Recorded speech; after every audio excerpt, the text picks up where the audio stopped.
circulación de la sangre dentro de los vasos sanguíneos. Luego tiene que haber ese balance intra y extravascular de las fuerzas que rigen. Ustedes se van a acordar los conocimientos de fisiología que vamos a repasarlos. Y el tercer aspecto es la concentración normal de los fluidos o de los líquidos. La siguiente. En cuanto a la trombosis y el trombo, ¿cómo vamos a definir? Y la trombosis es todo un proceso, ¿sí?, de formación de un trombo en el interior de los vasos sanguíneos, o también se habla dentro de la cavidad cardíaca, es decir, el concepto también está dentro del corazón. El trombo en sí es esta masa coagulada constituida por los elementos formes de la sangre, y entre ellos están los eritrocitos, ¿sí? Y un elemento importante a tomar en cuenta es esta de la fibrina, que se tiñe con la tinción universal, fíjense, de un color rosado, como observan. Aquí tenemos una macrofotografía del corazón con la arteria coronaria anterior, la de la izquierda, donde vemos claramente, y ustedes pueden distinguir este trombo que obstruye totalmente la luz de esta arteria tan importante que irriga el corazón. Aquí tenemos, sí, un vaso sanguíneo decimos por el grosor, ¿sí?, porque las venas son más delgadas, recuerden ustedes, y si hacemos un corte histológico nosotros vamos a observar que aquí no hay una luz, no hay por dónde, o sea, es un trombo que ha obstruido totalmente, ¿sí?, esta arteria, y donde vemos en su parte central algunos restos sanguíneos simplemente, pero aquí está la formación de un trombo que pueden ver ustedes claramente. La siguiente. En cuanto a la formación del trombo, desde el punto de vista fisiopatológico, nosotros vamos a ver que se inicia con la agregación plaquetaria. Hay una elevación en la estructura endotelial, hay una desintegración, porque acuérdense que las plaquetas traen, es decir, unas enzimas y unas sustancias. Luego hay una liberación de sustancia favorecedora de la tromboplastina.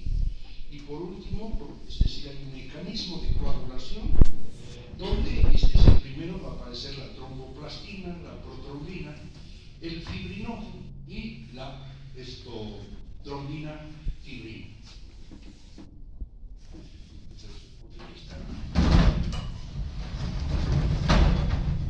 Ahora creo que se ve bien, ¿no? Bueno, la siguiente. Este es la famosa triada del gran Virchow de la trombosis. Y él lo que indica, o sea, son tres los elementos importantes en los cuales, es decir, participan para que se produzca este fenómeno de la trombosis. En primera parte, es decir, en primer lugar, y tal vez, es decir, en la mayoría de los casos, vemos que por cualquier circunstancia puede haber una ruptura, ¿sí?, o una lesión del endotelio. ¿Qué es el endotelio? Para recordarles, en la parte más interna de los vasos, es un epitelio plano, que, es decir, al haber alguna solución de continuidad o ruptura, es decir, va a haber una reacción, ¿sí?, es decir, que puede tener una interacción y producir una hipercoagulabilidad o también, es decir, una alteración en el flujo sanguíneo. Pero ¿cuál es el segundo elemento para este fenómeno de la trombosis? Tenemos que el flujo sanguíneo es algo elemental que debe estar normal. ¿El flujo sanguíneo qué significa? Significa, o sea, que los elementos formes siempre van por la parte central de este flujo. Y el plasma es el que entra en contacto con el tejido endotelial. Ustedes ya lo recuerdan bien. Pero si hay alguna turbulencia o hay alguna alteración en este flujo, que debe ser normal, pues vamos a tener el fenómeno de la trombosis. Y los factores de la hipercoagulabilidad, es decir, significa que nuestra sangre tenga una mayor tendencia aquí a formar coágulos. Lógicamente que va a alterar esto, ¿no? Y entre el flujo sanguíneo también es una relación, es decir, con la hipercoagulabilidad. Doña Teresita, muy agradecida. ¿Sabe qué tenemos ahí al medio? Porque algunas veces les tapa la... Sí, está por así. Muchas gracias. La siguiente, por favor, joven. Entonces son estos tres elementos de la tríada vascular, es decir, para la formación de los trombos o la trombogénesis. Luego tenemos los factores favorecedores para la formación de los trombos. Y uno, como había mencionado ya, el cambio de la pared vascular, especialmente ¿qué región? El endotelio. Segundo, el trastornos en el curso de la sangre. Y el tercero, las alteraciones en sí de la sangre. Vamos a ver la siguiente. Gracias. El cambio de la pared vascular. Puede aparecer una lesión. Fundamentalmente, vuelvo a reiterar, ¿cuál es la célula clave aquí? Es el endotelio. Es esa célula plana que va a revestir todos los vasos sanguíneos. Se va al abrir o haber una solución de continuidad, ¿sí? Va a exponer las fibras colágenas que están más profundas y permite el desarrollo del mecanismo. ¿En qué entidades nosotros podemos observar esto que van a favorecer la formación de trombos? En primer lugar, la aterosclerosis. Ya saben ustedes que es una entidad en la cual sí, la grasa va a ir a depositarse, ¿sí? En un principio junto al endotelio y posterior. Es una entidad muy frecuente en nuestro medio. ¿Por qué? Por la ingestión de grasa, especialmente animal, ¿cierto? Luego tenemos las vasculitis, o sea, la inflamación de los vasos, la tromboflebitis, que es la inflamación de las venas. Luego tenemos una lesión en cualquiera de las válvulas, vamos a tener una huella. Mira a ver esto. Es de patología. Bandido.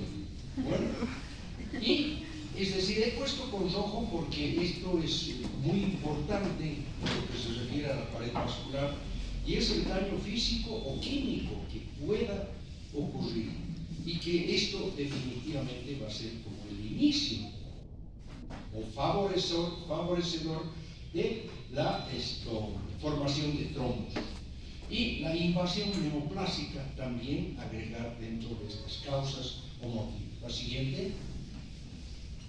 En cuanto al trastorno del curso de la sangre, es importante el reiterar a ustedes que hay una fuerza centrípeta que mantiene la corriente axial, es decir, mantiene en la corriente axial los elementos más pesados, como les decía, los elementos celulares. ¿Qué son? Los linfocitos, pueden ser los neutrófilos también, o sea, esto cuando es patológico, pero normalmente, o sea, tenemos los glóbulos rojos, pero también tenemos linfocitos y como tercer elemento las plaquetas, que generalmente viajan en el cuerpo separadas del endotelio por una fina capa de plasma. El plasma, por suerte, es decir, ya saben ustedes que es líquido, pero es decir, hay una separación entre estos elementos formes y el endotelio. Cualquier turbulencia o también éstasis, o sea, significa cuando la sangre se estanca, hablando vulgarmente, rompen el flujo laminar y va a haber una tendencia a que adherirse al endotelio, algo que es muy patológico y anormal, provocando provoca una lesión endotelial que justamente va a ser el inicio de este mecanismo favorecedor de formación de trombos. La siguiente.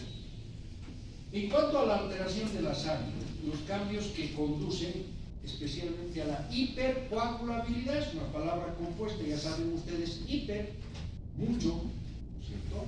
Y coagulabilidad. Y nos menciona, por ejemplo, en el caso del aumento en el número y adhesividad de las plaquetas, el incremento de la viscosidad de la sangre.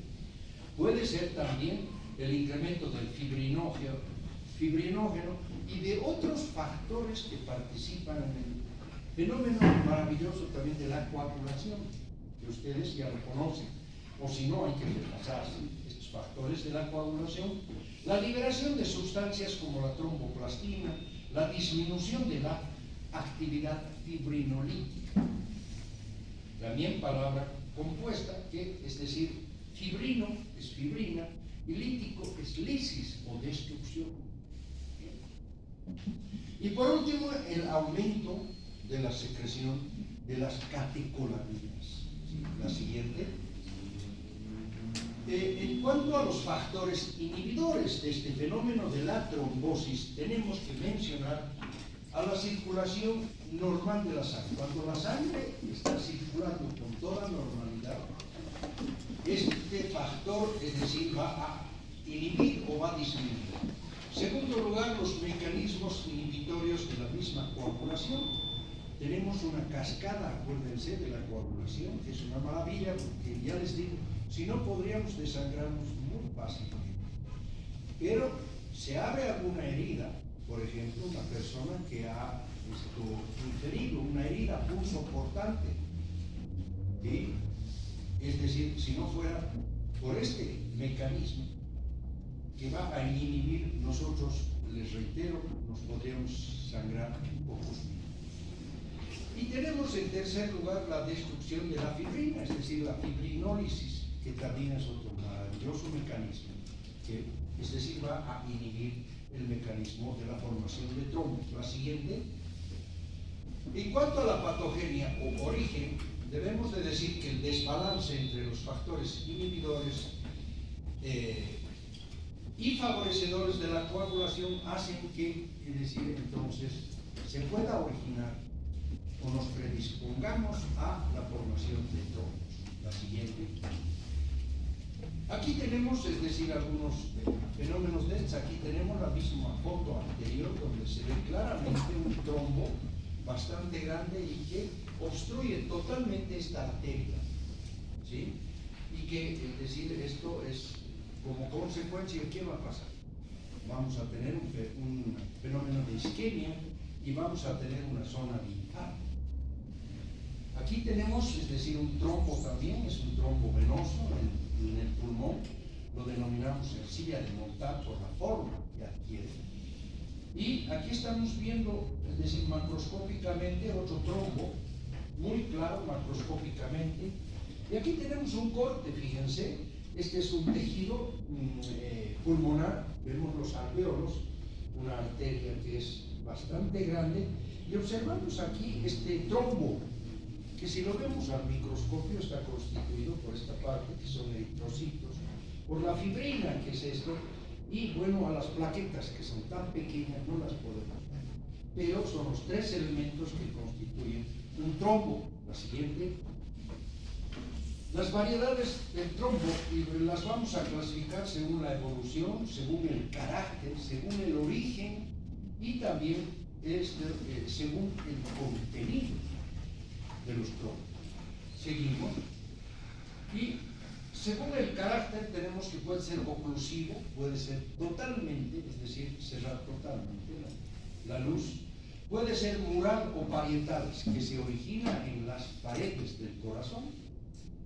Puede ser también propagado y puede constituirse como vegetaciones. La siguiente. Según el carácter oclusivo, completamente incluye la pared vascular, es decir, la luz vascular. Mural o principal, que se adhiere a la pared del vaso o de la cavidad. Propagado, que es oclusivo y que se extiende a lo largo del vaso, como hemos visto en la foto anterior de la arteria coronaria anterior, es de tipo propagado. Y tenemos también las vegetaciones que ocurren sobre una válvula que estaba previamente dañada o enferma, ¿sí? Esto se presenta especialmente es decir, cuando hay una faringoamigdalitis y que no ha sido curada con antibiótico, generalmente aparece en experimentaciones porque el estafilococo B va a atacar especialmente al corazón, las articulaciones también. La siguiente, según el origen, puede ser arterial o venoso, no hay otro. ¿Sí? En el arterial, en los vasos dañados y donde existe turbulencia del flujo con el cual circula la sangre. La característica de estos, que son grises, son duros, son friables y secos, con mucha fibrina y plaquetas, denominados también desde el punto de vista patológico trombos blancos. Hágame el favor, pase, ciérreme la puerta, señor. Ya, ciérreme la puerta, gracias. Les decía que con mucha fibrina y plaquetas, denominados blancos, pálidos o también de aglutinación. Puede haber murales u oclusivos y aparecen mucho en la aterosclerosis, en la sífilis y también en la inflamación de las arterias, o sea, las arteritis. En los venosos, en cambio, en vasos sanos, puede aparecer con el fenómeno de la éstasis, es decir, la circulación lenta. Son húmedos, gelatinosos, con poca fibrina y plaqueta, a diferencia de estos. Aquí. Y aparece en miembros inferiores y plexos. Esa es su localización. La siguiente. Según la evolución del trombo, tenemos el de propagación ya mencionado, el de embolización, o sea, primero la formación del trombo, pero el trombo se puede fragmentar y viajar el émbolo a vasos más pequeños, donde va a obstruir totalmente. Luego la eliminación, y puede ser también que en algunos casos, es decir, uno de los trombos va a tener un recorrido, se va a organizar y no afecta mayormente, porque fíjense cómo hay espacios que van a permitir la circulación no adecuada, pero suficiente como para no producir fenómenos de esto, es decir, para llegar a producir un impacto. La siguiente. En la eliminación, a través de la acción de fenómenos biológicos y dependiendo del tamaño del trombo, a veces nuestro organismo lo resuelve. También depende de un adecuado riego sanguíneo periférico o la intensidad de la actividad fibrinolítica. Ya les he dicho que la fibrinolisis, no se entiende bien, la palabra compuesta es la destrucción de la fibrina. La siguiente. En la organización, la reacción es similar a la que se produce frente, como si tuviéramos un cuerpo extraño en nuestro cuerpo. Así reacciona nuestro organismo. Y hay una respuesta inflamatoria de la pared subyacente. Hay una actividad lisosómica central. Hay un proceso de reparación, como si hubiera habido una inflamación. Y hay organización, en algunos casos se habla de tunelización, contracción y la fijación al sitio de origen, integrándolo propiamente a los tejidos de la región. La siguiente. Aquí tenemos que ver claramente una diferencia entre lo que es un trombo y un coágulo que se ha producido luego de la muerte. Y aquí tenemos entonces el trombo, la característica es seco y es friable. Tiene un color, tono gris, rojizo, está adherido, francamente adherido a las estructuras vasculares. Vamos a tener estas líneas de sangre, ahorita les explico, y hay una distensión vascular. Estas partes, ya les he dicho, es fibrina mezclada con unos puntitos que están viendo. Los puntitos son las plaquetas, y estos se constituyen los glóbulos rojos. Son esos tres elementos que constituyen el trombo, infaliblemente. Este es un corte histológico, por supuesto, pero que nos permite diferenciar el coágulo post-mortem, a diferencia es elástico dentro de sus características y es homogéneo. Tiene un color rojo pero intenso, otro rojo escarlata.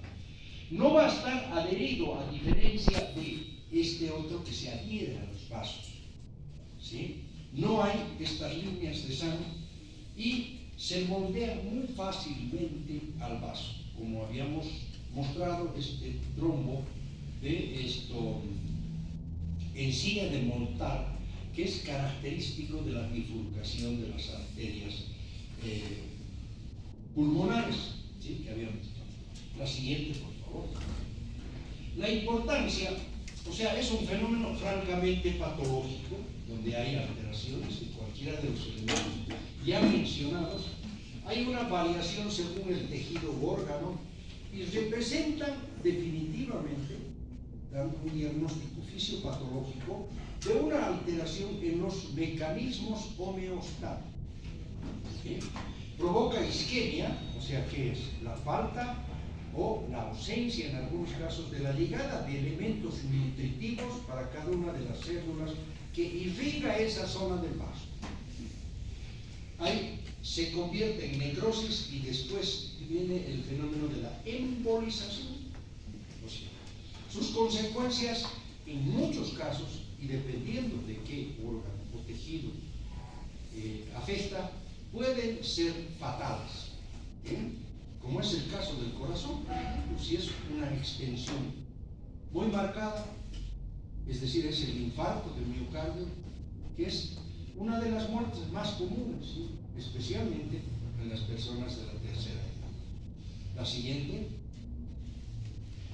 Entramos a ver muy rápidamente qué es la coagulación intravascular diseminada, que es una entidad clínica y patológica muy bien definida, muy bien establecida y que se abrevia CID. Es decir, se refleja en microtrombos generalizados de fibrina. ¿Dónde? En la microcirculación, es decir, en la pequeña circulación, los vasos pequeños. Perdón. Esto se debe a trastornos que van desde complicaciones obstétricas, que es una de las especialidades que más tiene esta entidad, y también, o sea, se menciona en neoplasias malignas, pero ya en un grado avanzado de la enfermedad. No es una enfermedad primaria, sino más bien se la considera como una complicación de cualquier activación difusa de que la clave es la trombina. Es lo que se activa y entonces es decir, ese es el inicio de esta coagulación intravascular diseminada, que si no se actúa prontamente con un tratamiento adecuado, justamente, es decir, en esta activación de la trombina, el paciente lamentablemente fallece en un alto porcentaje. Los microtrombos pueden causar una insuficiencia circulatoria difusa, es decir, en todo el organismo, en particular donde en órganos tan delicados como el encéfalo, los pulmones, el corazón y los riñones. Fíjense lo fundamental para poder sobrevivir. Además, hay un consumo concurrente de ¿qué? De las plaquetas y factores de coagulación. Entonces, por eso es que a esta entidad se la conoce también en la literatura médica por coagulopatía, ¿sí? De consumo. ¿Por qué? Porque consume los factores de coagulación, ¿sí? Con activación de la vía fibrinolítica, lo que conduce a una hemorragia incontrolable. Es decir, desde el punto de vista, fíjense, es decir, hay dos fenómenos: formación de trombos, pero por otra parte hay una hemorragia que no se puede inhibir, no se puede controlar. Son pacientes muy delicados que tienen que ser atendidos en un servicio de terapia intensiva. La siguiente. Pasamos a ver ahora lo de la embolia y el émbolo, que son, ¿no es cierto?, fenómenos que la embolia, por ejemplo, es el transporte de un material anormal a través de la corriente sanguínea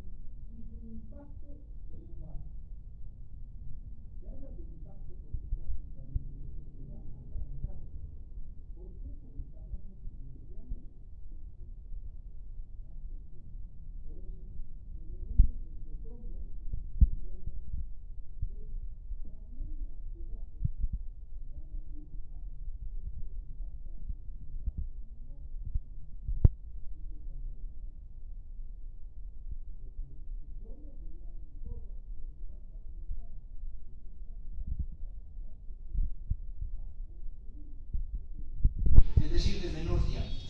¿Qué es un émbolo? Es una masa intravascular que puede ser líquida, puede ser sólida o puede ser gaseosa, fíjense, en las tres formas que podemos tener, y que es transportada por el torrente sanguíneo lejos de su origen.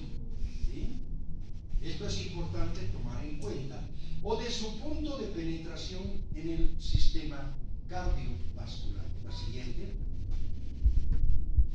Tenemos las variedades de émbolos para que ustedes conozcan, y según el origen puede ser arterial, puede ser venoso, y la tercera variedad es el linfático, que también, muy excepcionalmente, pero vemos casos en los cuales es en este sistema. Según el contenido, ya hemos dicho, sólido, líquido, gaseoso, y también otros dividen, es decir, agregan el término de blando y otros seco. La siguiente.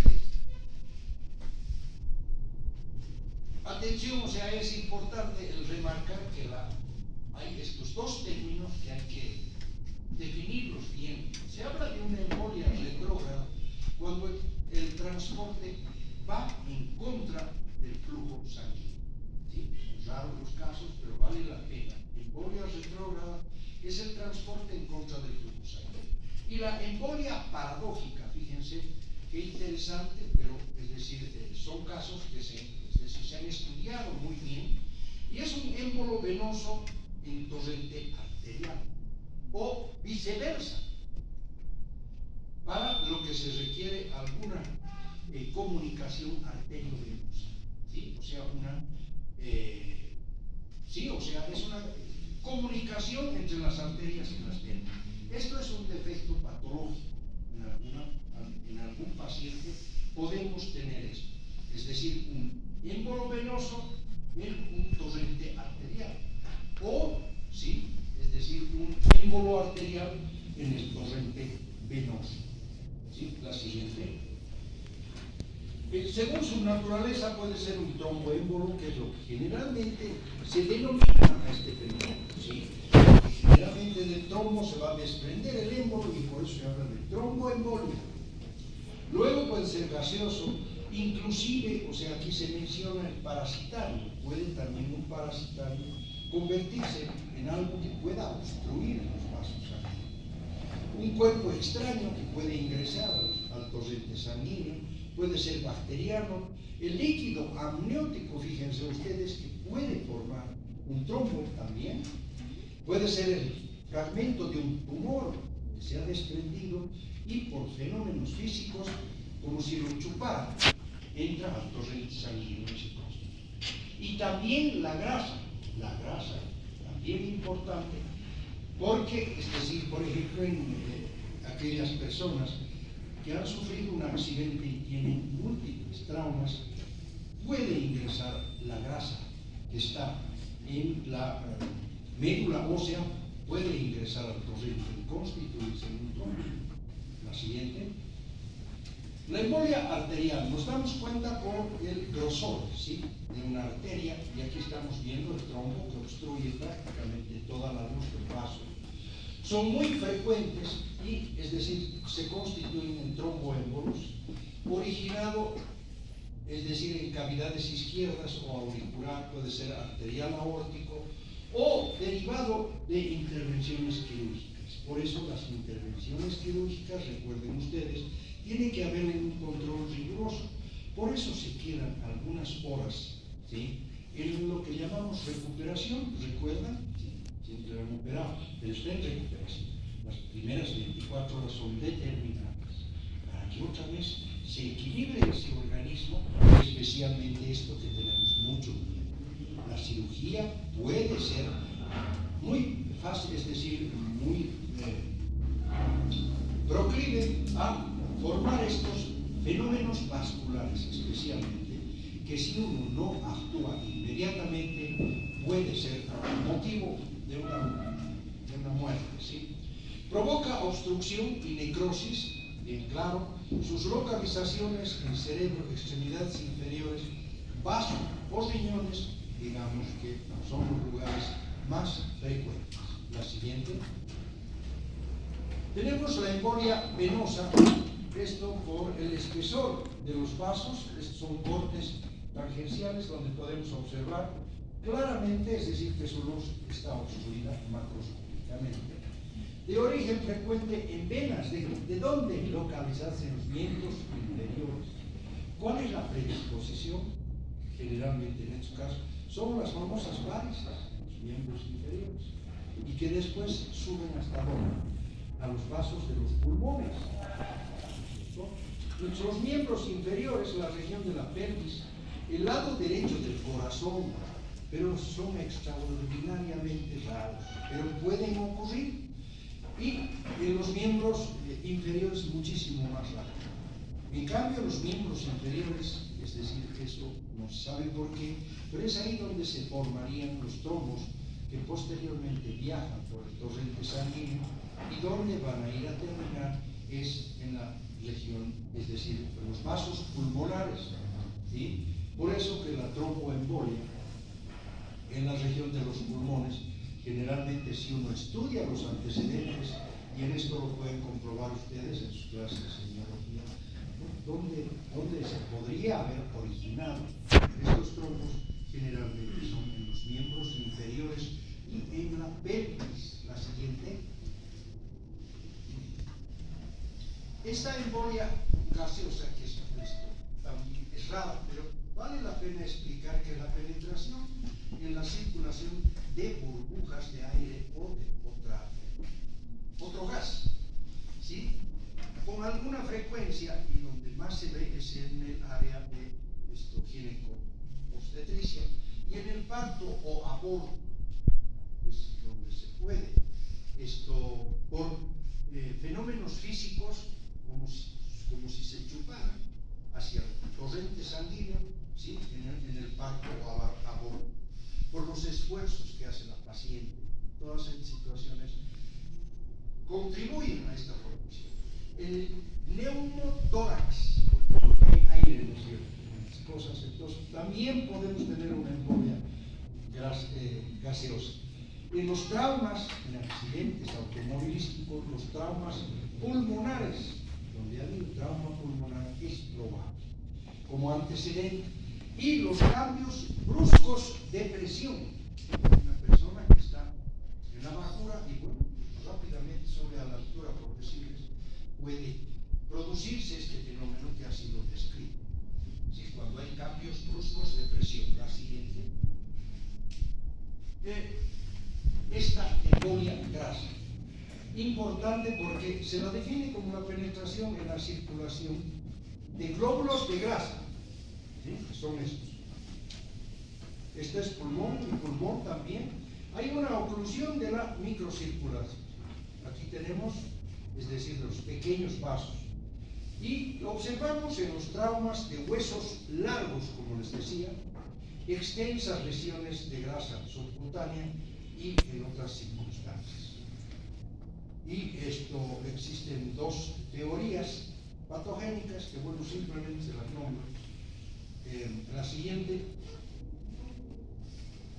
Y aquí tenemos la famosa embolia amniótica, que sería el paso de elementos de líquido amniótico en los senos venosos abiertos debido a la contracción que se produce, ¿sí?, en el parto, ¿no es cierto?, que se produce.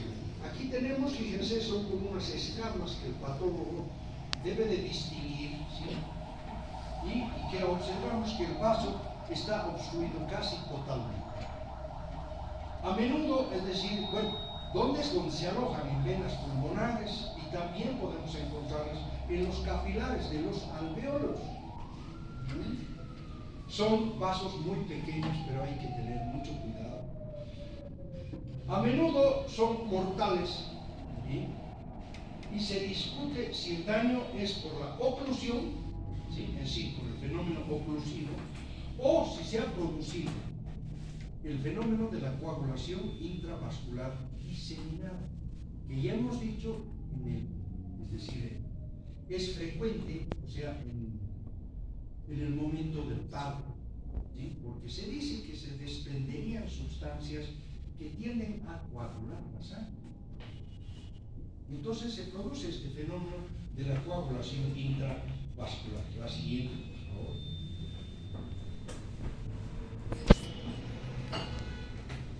La embolia pulmonar como tal, una entidad muy importante por su frecuencia y que consiste en la oclusión por un émbolo. Esta es sencilla de montar, aquí está obstruyendo las arterias pulmonares y aquí vemos también otra, y aquí vemos la microscopía.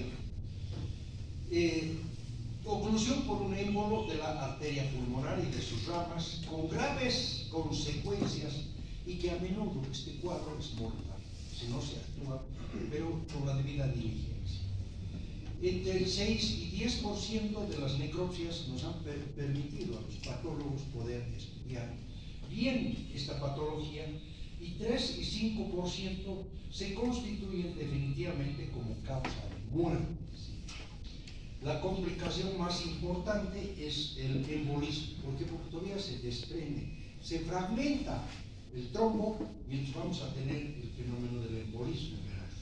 La siguiente, el 95% proviene de trombos de los miembros inferiores. Pregunta de examen. No se olviden ustedes de que el 95% de los trombos que van a terminar en los pulmones proceden de miembros inferiores y de los plexos localizados en la pelvis.